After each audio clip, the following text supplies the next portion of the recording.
Tomen su lugar, hermanos, muchísimas gracias. Vamos a dejar que los pequeñitos que van al culto infantil salgan para que puedan tener su actividad de esta hora. Que el Señor los bendiga y aprendan tanto como nosotros en esta tarde. Muy bien, hermanos, no cierren su Biblia, ese es el pasaje en el que vamos a meditar. Solamente que yo voy a usar los versículos 11 al 15. Quise que se leyera toda esta porción para que tengamos la idea de lo que se está hablando. Se está hablando de la sana doctrina y está hablándose de la enseñanza. Estamos en el mes de la educación cristiana y la educación cristiana es algo que se debe enseñar. Por lo tanto, el sermón se titula Una educación completa. Una educación completa. Y voy a hacer una oración ya después de haber leído la Biblia, hermanos. Padre, una vez más rogamos que en esta tarde te agrades de este culto y de cada uno de los corazones que aquí estamos delante de tu santa presencia. Te pido con humildad, Padre Santo, que bendigas este momento culminante, este momento clímax del culto en el cual tu palabra es presentada, por medio de la cual tú vas a hablar a tu pueblo y lo harás a través de los labios de este siervo tuyo.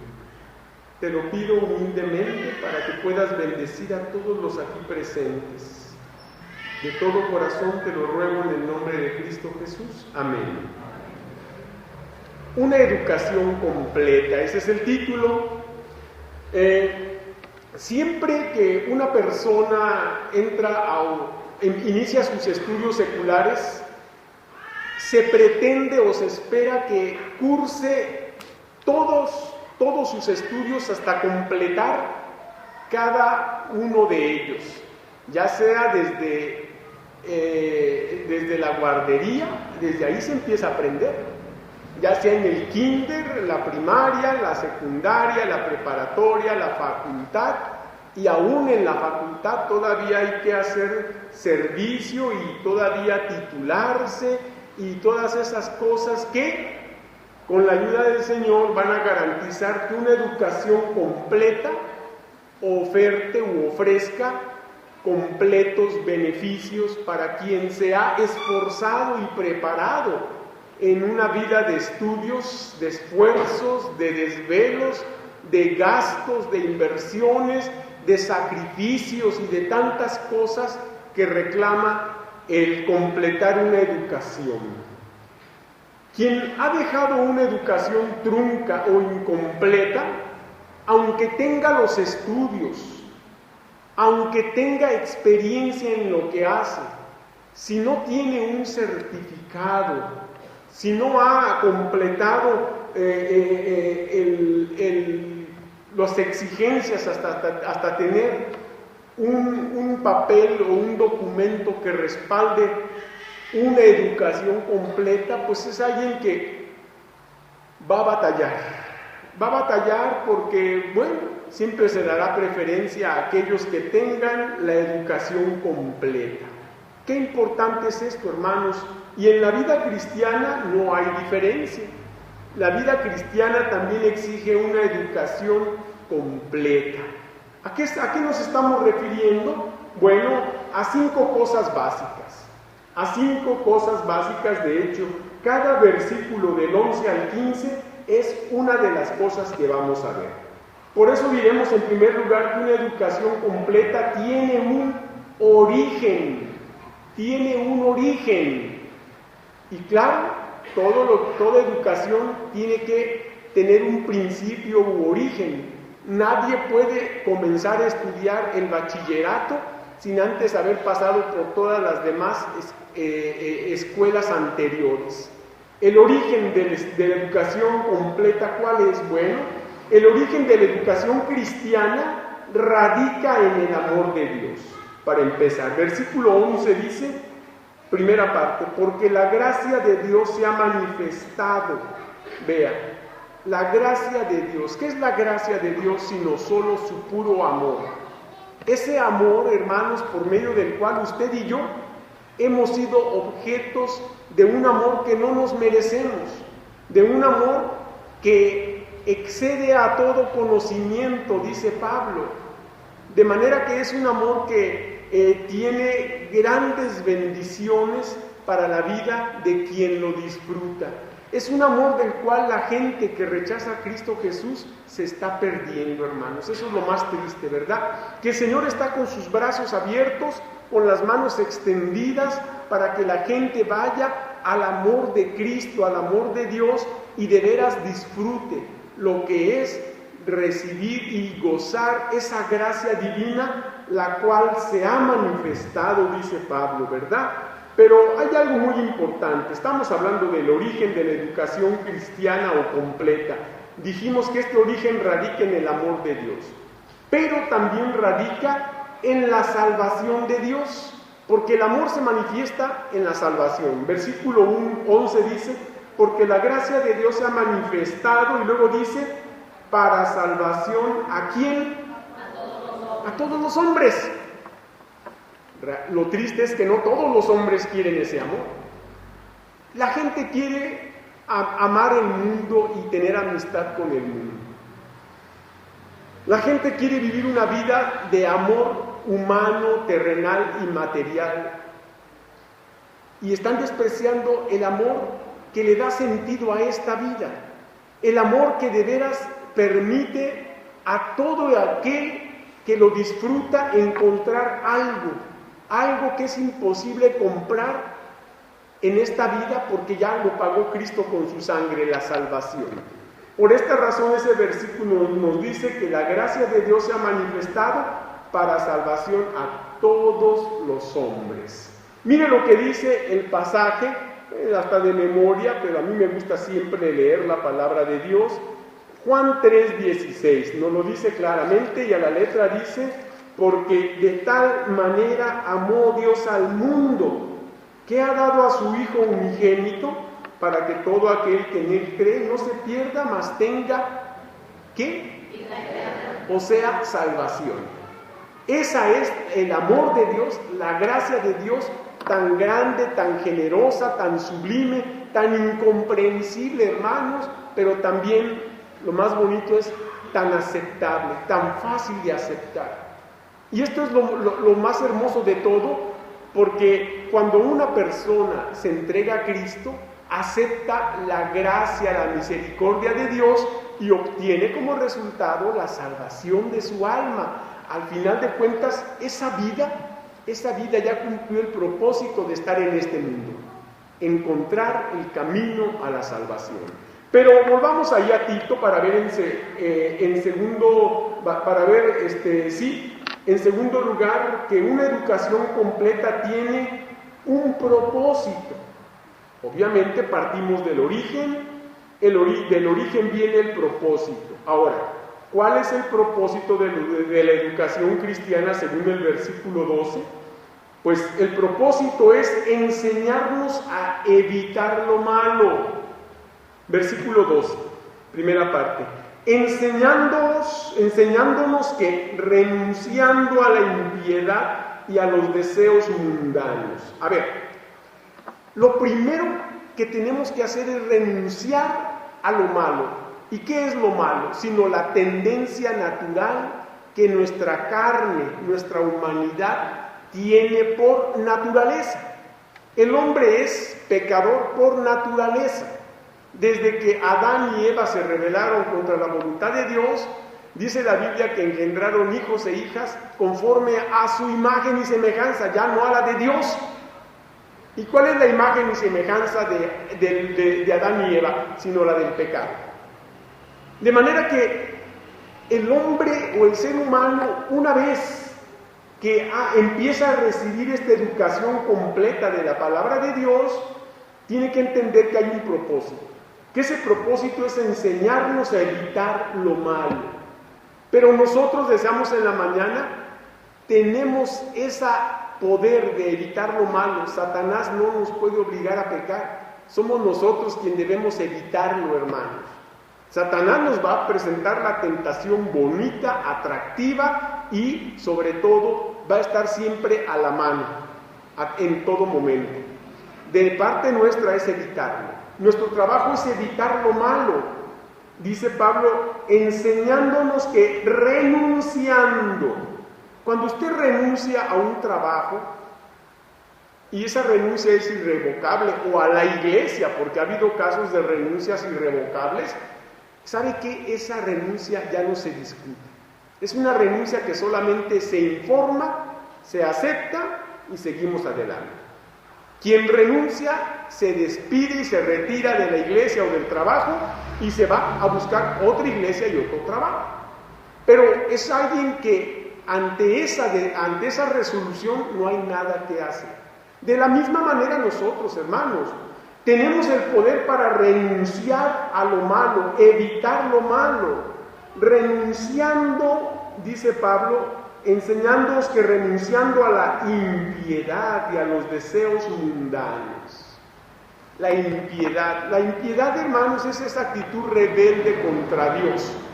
Y los deseos mundanos, pues es todo lo que, el pecado que cada uno tengamos como nuestra parte más débil.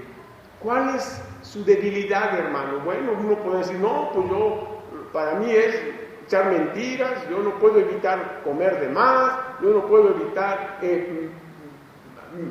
perdonar a la gente, yo no puedo evitar engañar a mi hermano, yo no sé, cada uno tiene su debilidad. Esas son cosas más o menos sencillas, pero si estamos hablando de cosas graves, porque hay quien tiene la debilidad por robar, la debilidad por la atracción por el sexo opuesto en forma desmedida a pesar de ya ser casado o de tener su compromiso. Estamos hablando de problemas graves, hermanos, a los que hay que renunciar. Que Dios puede quitar de mi vida ese pecado, sí, pero también tengo que hacer mi parte. No le voy a dejar todo a Dios, ni Dios lo va a hacer todo por mí. Acuérdese una cosa, Dios jamás hará la parte que a usted le corresponde. Esa es de usted. Y esa es evitar lo malo. Dios me dará el poder para hacerlo. Por eso dice Pablo, todo lo puedo en Cristo, que me fortalece. ¿Para qué? Para evitar lo malo. Tengo de Dios la fortaleza para evitar lo malo. De mí depende, ¿verdad? Entonces, el propósito de la educación cristiana es enseñarnos a evitar lo malo, pero también el propósito es enseñarnos a practicar lo bueno. Por eso el versículo 12 dice en su segunda parte, que renunciando a la impiedad y a los deseos mundanos, vivamos en este siglo sobria, justa y piadosamente. Vivir en este siglo. El siglo simplemente representa el tiempo actual de cada generación que ha leído este pasaje, como en el caso de Tito y de la iglesia a su cargo. Este pasaje, el siglo era el tiempo actual que estaban viviendo. Y a través de los años, todo el que ha leído este pasaje y lee este siglo, se refiere al tiempo presente que el que lee esta palabra está viviendo. De manera que, por eso la palabra es para todos los tiempos. Y qué importante es entender algo, hermanos, ¿verdad? La palabra de Dios la educación completa mediante la palabra de Dios nos enseña estas dos cosas: a evitar lo malo y a practicar lo bueno. Y hermanos, decimos que tenemos de Dios ese poder. Pues hermanos, si lo tenemos, practiquémoslo. Por eso vea lo que dice Proverbios 3. Vayamos al libro de los Proverbios, por favor, allá capítulo 3, para que usted vea lo que leemos en el versículo 5 al 7. Proverbios 3, 5 al 7 dice: fíate de Jehová de todo tu corazón y no te apoyes en tu propia prudencia. Reconócelo en todos tus caminos y Él enderezará tus veredas. No seas sabio en tu propia opinión. Teme a Jehová y ¿qué? Apártate del mal. Aquí está, evitar lo malo y practicar lo bueno. Pero tiene que empezar confiando en el Señor y no en uno mismo. Porque es muy común que nosotros tratemos de confiar en nuestra capacidad. Y cuidado, porque ahí es donde Satanás nos puede tentar. Hacernos sentir que somos tan buenos, conocemos tanto de la Biblia, que podemos actuar sin la ayuda del Señor. Y Satanás puede apelar a eso, créame que sí. De manera que aquí está la base para entender que el propósito de la educación cristiana es enseñarnos estas dos cosas, evitar lo malo y practicar lo bueno. Volvamos a Tito para ver en tercer lugar que una educación completa tiene la esperanza, tiene una esperanza. ¿Cuál es esta esperanza? Bueno, la esperanza de la educación cristiana, vean en qué consiste. La esperanza desarrolla la paciencia persistente. Versículo 13, primera parte, dice: aguardando la esperanza bienaventurada. Aguardando la esperanza bienaventurada. Mire, qué hermoso es saber que mientras Cristo viene, nosotros debemos aguardar, o sea, esperar. Y para esperar necesitamos paciencia, ¿verdad? Es importante saber que ciertamente amamos la venida del Señor y la estamos esperando. Y el apóstol Juan decía: sí, Señor, ven pronto.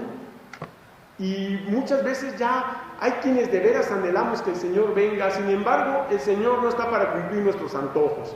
Él va a cumplir su voluntad. Y mientras el Señor regresa y esa esperanza se hace una realidad en nuestra vida, nosotros debemos desarrollar paciencia persistente. No se canse, hermano, no se desanime. ¿En qué? En la vida cristiana. ¿Y en qué consiste la vida cristiana? Pues en su asistencia al templo, en su obediencia a la palabra del Señor, en su cumplimiento con los diezmos y ofrendas, en el evangelizar y compartir la palabra de Dios a todas las personas a pesar de que lo rechacen, en perdonar a quien lo haya ofendido, en amar a las personas aún a aquellos que no nos quieren. Y así podemos seguir diciendo todas las cosas que hablan o a los que se refiere esta esperanza, está aguardando la esperanza bienaventurada. Mientras esto llega, hay que desarrollar esta paciencia, persistir en ella. Pablo dice: os es necesaria la paciencia. La necesitamos, hermanos. La vida cristiana no es fácil. El Señor Jesucristo fue muy paciente durante su ministerio, aunque algunas veces se impacientó. ¿Se acuerda aquella vez que el Señor Jesucristo llegó a un lugar y los discípulos no habían podido echar fuera el demonio del hijo de un hombre que había llevado a su hijo a que le sacaran el demonio? Y entonces Cristo, enojado, dice: oh generación incrédula y perversa.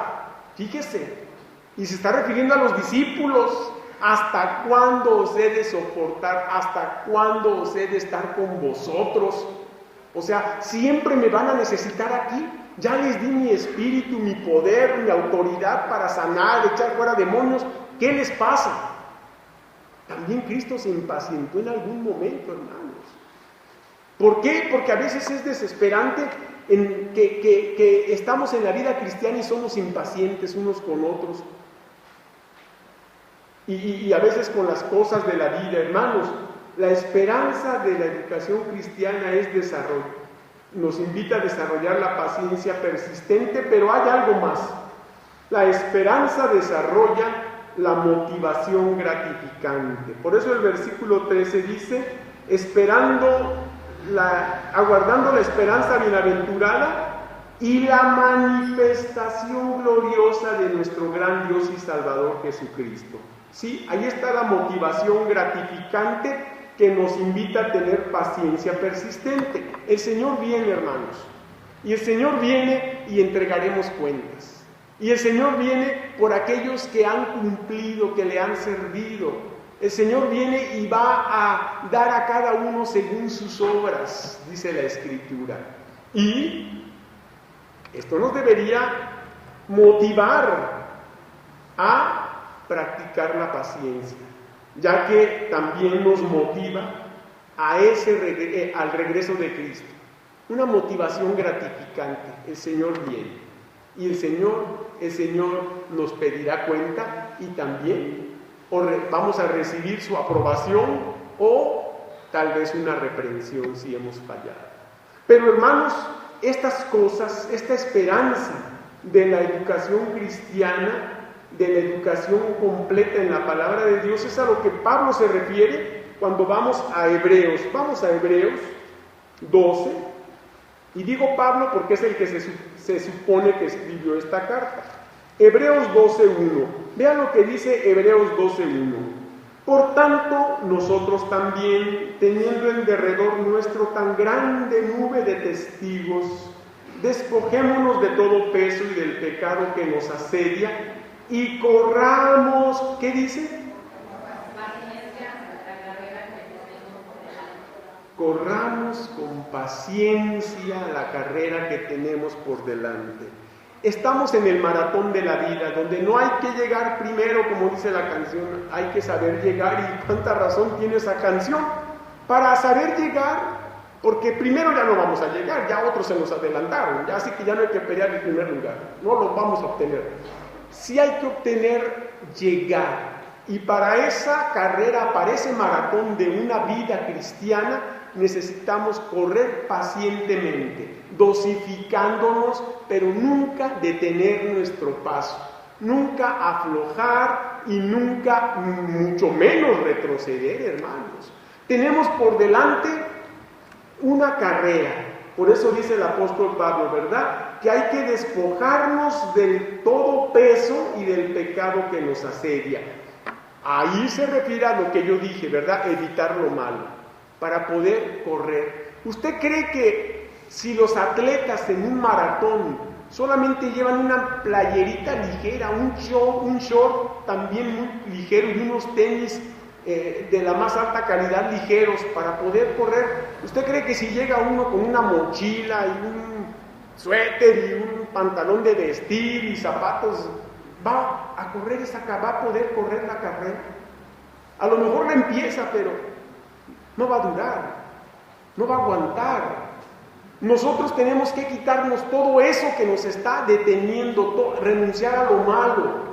De otra manera, hermanos, nuestra carrera va a ser infructuosa y es muy seguro que no la cumplamos, que nos desanimemos, que bajemos los brazos y nos retiremos de la carrera, como hay muchos atletas que no la completan, especialmente los maratones, que son larguísimos, y mejor se van retirando, se van saliendo, se van dando por vencidos, y entonces no queremos que ese sea nuestro caso. Por eso dice Pablo que tenemos una grande nube de testigos no solo aquí en la tierra, también en el cielo. Dios está viendo. Los ángeles que el Señor ha mandado para cuidarnos también son testigos de nuestra carrera, pero tenemos también testigos oculares en todo momento, sus vecinos, sus amigos, sus conocidos.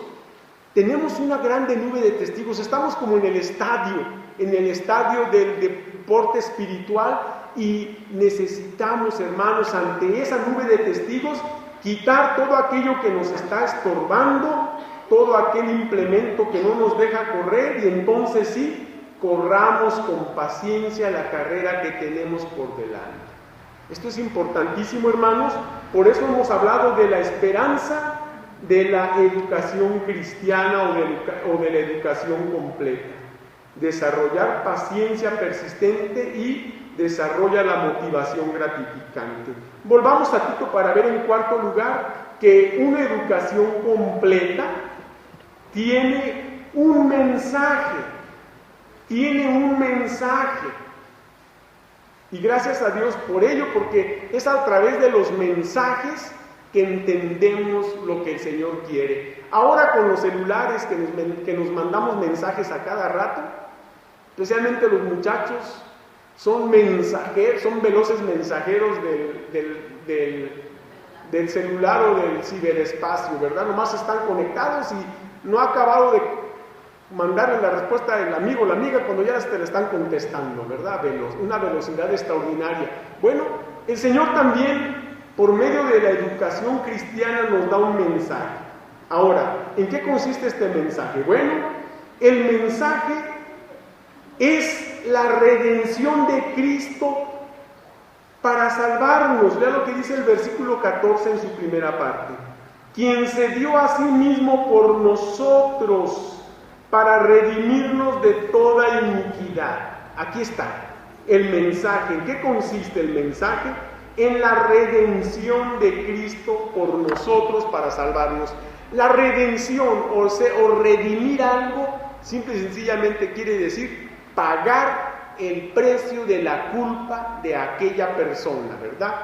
Cuando una persona ha cometido un delito y hay una fianza, ¿verdad? Hay que pagar para que pueda salir libre. Esa es una redención. Se paga el precio de su delito. Cristo pagó el precio de nuestro delito en la cruz y lo hizo con su sangre, hermanos, y lo hizo para salvarnos. Ese es el gran mensaje que la educación cristiana tiene para nuestra vida y para que lo podamos compartir. El mensaje es la redención de Cristo por nosotros.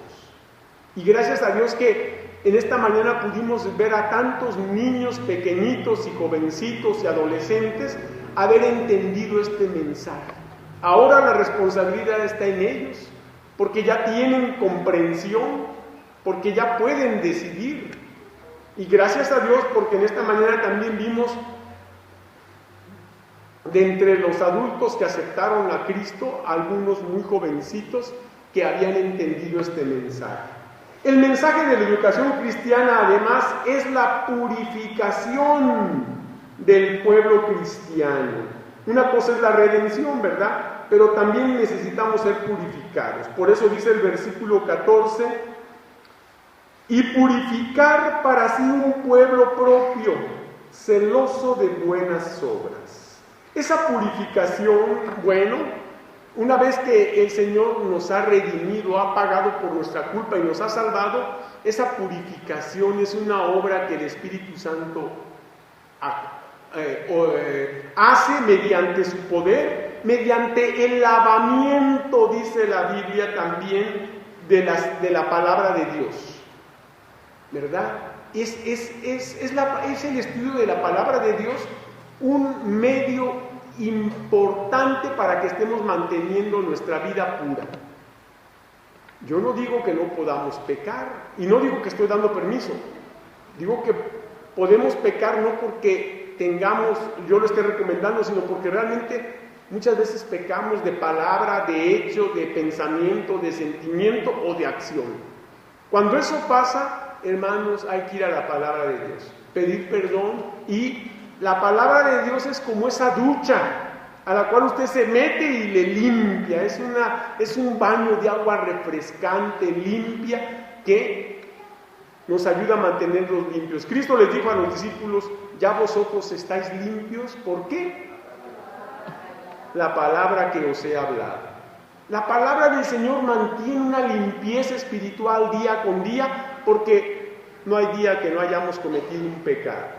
De manera que es importante estar manteniendo nuestra vida espiritual limpia, ¿verdad? Y el mensaje de la educación cristiana no solo es redimirnos, no solo es la redención de Cristo por nuestros pecados, sino también la purificación del pueblo cristiano. Si ya somos del pueblo de Cristo, el pueblo de Cristo, como dice el versículo 14 en su segunda parte, y purificar para sí un pueblo propio.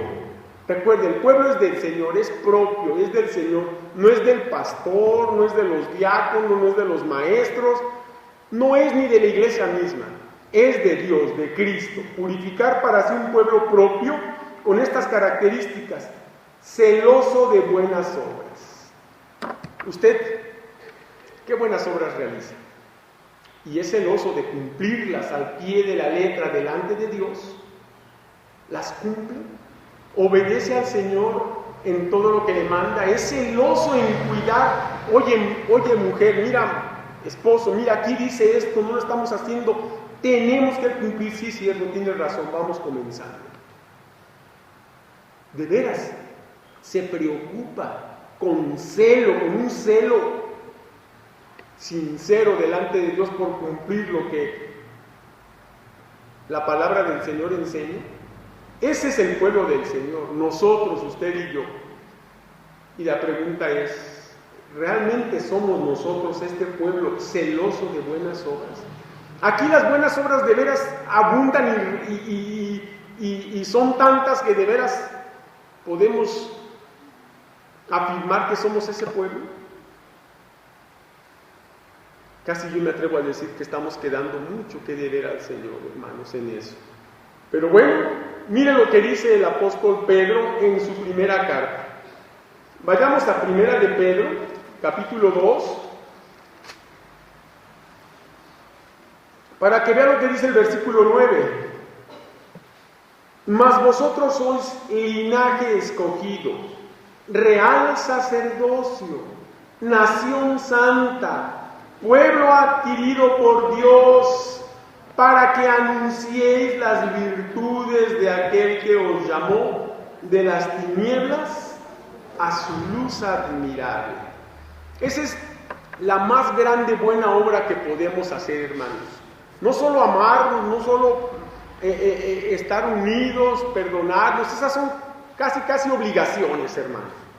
Pero esta es la más grande buena obra que usted puede hacer delante de Dios y para bien de la gente, hablar de Cristo, anunciar esas verdades que demuestran que el Señor nos sacó de las tinieblas y nos ha trasladado a la luz admirable.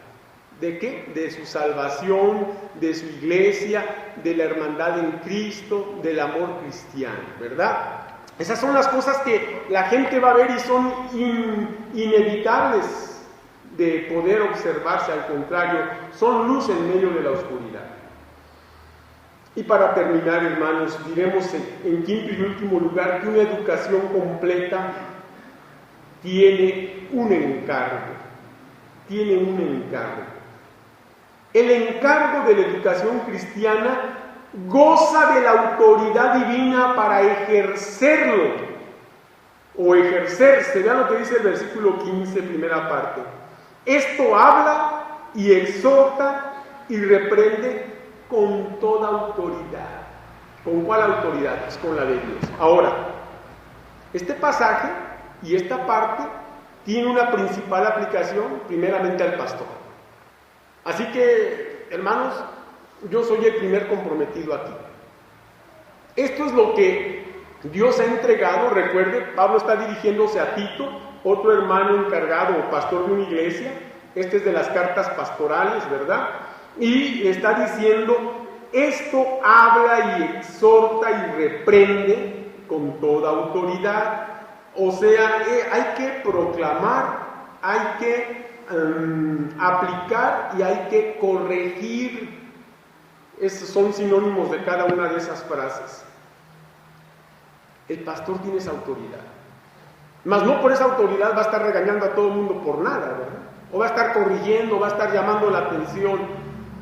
El pastor debe hacer uso de esta autoridad que Dios le da para bien de la iglesia y para el bien personal, porque igual yo también daré cuenta de esta congregación al Señor. Pero no solo aplica al pastor, aplica también a cada hermano que está al frente de un grupo de la iglesia, maestro de adultos, de intermedios, de primarios, de escolares, de los de cuna, aplica a todos ellos también. Pero también aplica a cada persona que en la calle le habla a su amigo, a su vecino, a su familiar. Al fin y al cabo, todos en algún momento tenemos que hablar, exhortar y reprender con toda autoridad el error o el pecado de alguien. Pero, obviamente, dice un dicho, y dice bien, y se usa mucho en la política, que el que quiera tener la lengua larga tiene que tener, ¿qué? La cola corta. Sí, hermanos, porque si vamos a hablar, y vamos a hablar con autoridad, no debemos tener cola que nos pisen. Así que, aunque el dicho es un poco grotesco, es muy claro y es muy real. Y a mí me gusta usar cosas claras, reales. Y aquí lo que es importante es esto: si el Señor nos ha dado esa autoridad para hablar, exhortar y aún reprender, para que yo pueda hacerlo con la autoridad, tengo que cuidar que no tenga yo cola que me pisen, porque a la primera exhortación que yo le quiera decir a un hermano de, hermano, ¿por qué no ama a su hermano? ¿Por qué no perdona? Me dice, pues usted también no perdona al hermano, no le habla. Y ahí sí, hermanos, ¿qué voy a decir? Entonces, hermanos, esto es importante, ¿verdad? Por eso decimos que una educación completa tiene un encargo. Este encargo goza de la autoridad divina para ejercerlo. Hay que ejercerlo. En el pastorado, en el diaconado, en el magisterio, en la consejería, en todo aquí en la iglesia, hay que ejercerlo. Pero cuidando de que no tenga yo cola que me pisen, porque entonces voy a perder toda autoridad moral y espiritual para hablar en esta iglesia. Pero hay algo más. El encargo de la educación cristiana goza de la autoridad divina para respetarlo. No solo para ejercerlo, sino para respetarlo. Por eso dice el versículo en su parte final, nadie que menosprecie. ¿Qué es menospreciar al que ha recibido este encargo? Pues es ignorar. Es ignorar o no tomar en serio a la persona y a lo que dice. Y no es que me tomen en serio a mí, es que tomen en serio la responsabilidad que Dios me ha dado aquí para predicar. Si yo le digo que hay que hacer esto y no lo hace, usted simple y sencillamente no está respetando a un servidor. Al no respetar a un servidor, no respeta la palabra que un servidor habla. Al no respetar la palabra que un servidor habla, al que está dejando de respetar es al Señor, para fines prácticos. Así que no es que yo o cada maestro que enseña con autoridad quiera que se le obedezca para sentirse importante. Es porque esa comisión se nos ha dado, hermanos. Y comenzando desde el pastor y siguiendo con cada uno de los hermanos con cargo, tenemos que cumplir y obedecer la palabra de Dios. Dicha por el pastor, por los diáconos, por los maestros, por los consejeros, por los que estén al frente de un grupo. Estamos siendo usados por Dios. Y por cada uno de ustedes en la calle con sus familiares, vecinos, amigos o conocidos. Respete la palabra de Dios, si quiere que Dios lo bendiga, hermano. Es bien simple. Vamos a ver qué dice Primera de Timoteo 4, versículos 11 y 12. Otro consejo a otro pastor joven. Primera de Timoteo 4, 11 y 12 dice, esto manda y enseña. Ninguno tenga en poco tu juventud, sino sé ejemplo de los creyentes en palabra, conducta, amor, espíritu, fe y pureza. Decimos que Timoteo era un hombre muy joven para el pastorado, y estamos hablando de que Timoteo tendría un aproximado de 30 años o más, pero se era muy joven todavía entonces. Y había personas con mucho más edad, conocimiento y experiencia que podían ver a Timoteo como poca cosa y tenerle en poco. Pero sin importar la edad que tengamos, Dios usa a sus siervos, no por su edad, conocimiento, capacidad, personalidad o apariencia, sino por la voluntad del Señor que ha llamado a los que Él ha querido al servicio. Es posible que usted aquí sepa más que yo no lo dudo, porque yo reconozco no saber gran cosa. Pero lo que yo sí reconozco es que no estamos aquí para saber si usted sabe más o yo. Estamos para aplicar lo que cada uno sabemos a nuestra vida para el bien de toda la iglesia. De manera que, aunque usted tenga más edad que yo o más conocimiento que yo, usted no debe menospreciar a un servidor, porque al final de cuentas así he sido puesto por Dios o cualquier otro pastor antes o después de mí. Pero el pastor debe primero no solamente colgarse de la autoridad que Dios le da para que lo respeten, también debe ganarse ese respeto. Por eso dice que sé ejemplo de los creyentes en palabra, conducta, amor, espíritu, fe y pureza. Y bueno, hermanos, yo trato de ser ese ejemplo, aunque tal vez lejos estoy de ello, pero me estoy esforzando. para que así sea. Con mis imperfecciones, incapacidades, deficiencias y enfermedades, estoy intentándolo en el nombre del Señor. Justamente para predicar con el ejemplo, no solamente con la boca, sino con el ejemplo. Bueno, hermanos, acabamos de ver un sermón que he titulado Una educación completa. Hablé que esta educación tiene un origen, un propósito, una esperanza, un mensaje y un encargo. Tenemos la educación completa, hermanos, porque estas cosas las tenemos. Podemos ahora cumplir con la responsabilidad en el nombre del Señor. Y hay una frase que dice: la mejor educación que puedes obtener es la que Cristo te puede ofrecer. Que el Señor les bendiga, hermanos, y muchas gracias por su atención.